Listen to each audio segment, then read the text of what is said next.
Hey y'all, I'm going to walk you through kind of just like a master tutorial here with Zoom. So first I'm going to show you what it looks like for your students to join. So when you post this information in Google Classroom, you will post either a URL link or it will also come with, whenever you get the information from Zoom, and I'll show you how to do that, a password and meeting code. So your students are going to hit this join button right here, and in there they can type in the meeting ID number that comes with it. Right below, they will be able to type in their name.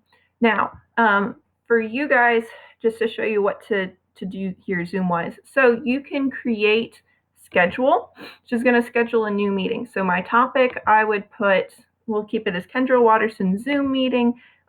Let's say it starts at 12 because that's when my lesson starts. I can also, the duration, I'll set it as 45 minutes.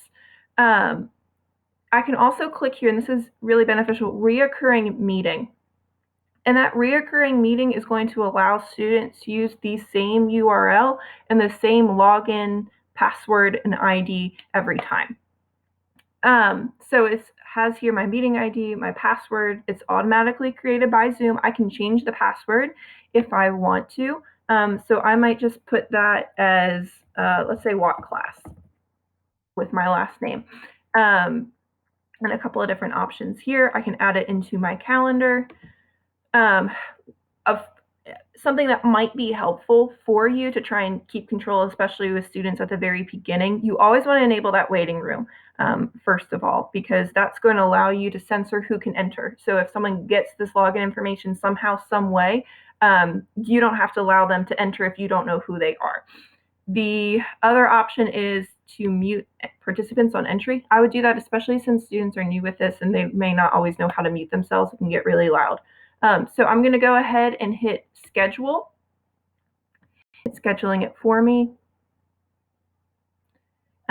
Here, since I had it sync with my Google Calendar, I can log into my Google Calendar and put it in that way.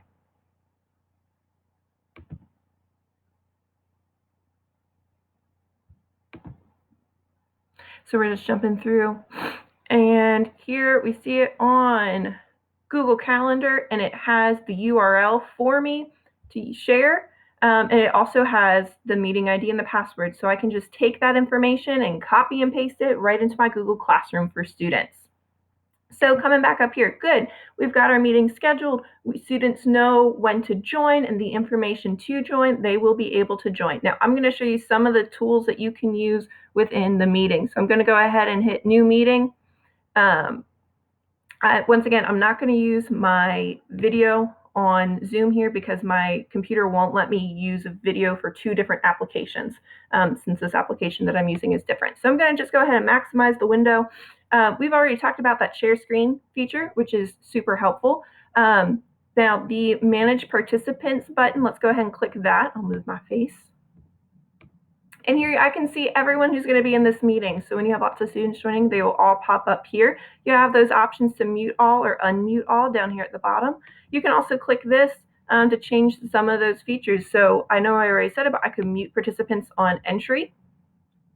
And I can allow them to mute, unmute themselves.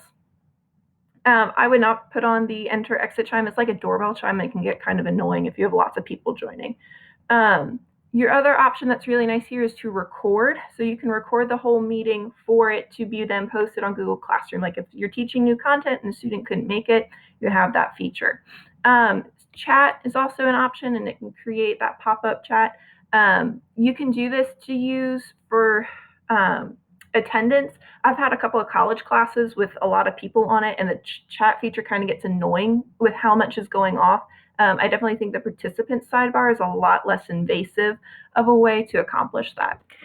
So another feature that you can use here on Zoom with one of these with security, whenever I click that, it's going to pull up this little list of options for me.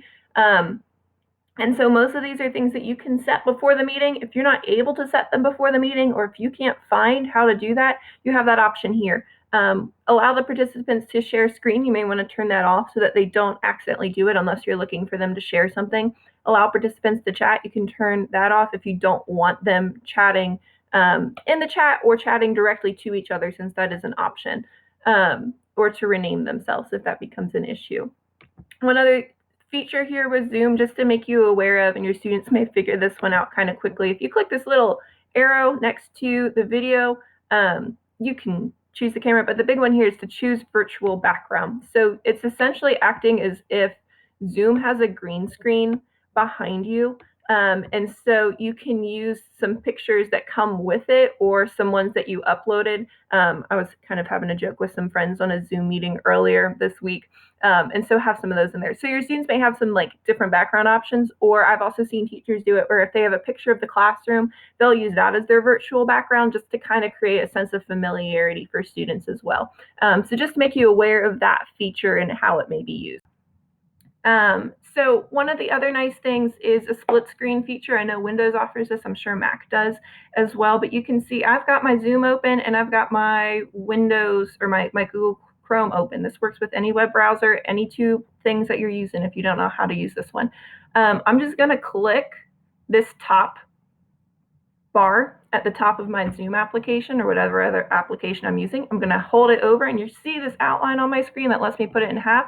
I'm gonna go ahead and do that, and I can pick which other application I want to split the screen with. So now I'm splitting my screen. So I've got two applications open, and whenever you do that, you see how both of them adjust to being on that smaller screen. So what I could do over here is in my web browser, I can pull up whatever, or I can use Excel or whatever other document I'm using as a co-host or as a teacher to track attendance. I can have that participants window open while still tracking attendance that way. And that way I don't have to juggle back and forth between the two. It's kind of just an easier way to maneuver that. So that's really kind of just your big overview there on Zoom. I know it's a lot of information all at once, but if you ever have a question about any of it, Google search is always a great way to find out some information on that as well. So good luck, give yourself grace, give your students some grace as well. It's all a big learning curve for us, but we will get it down.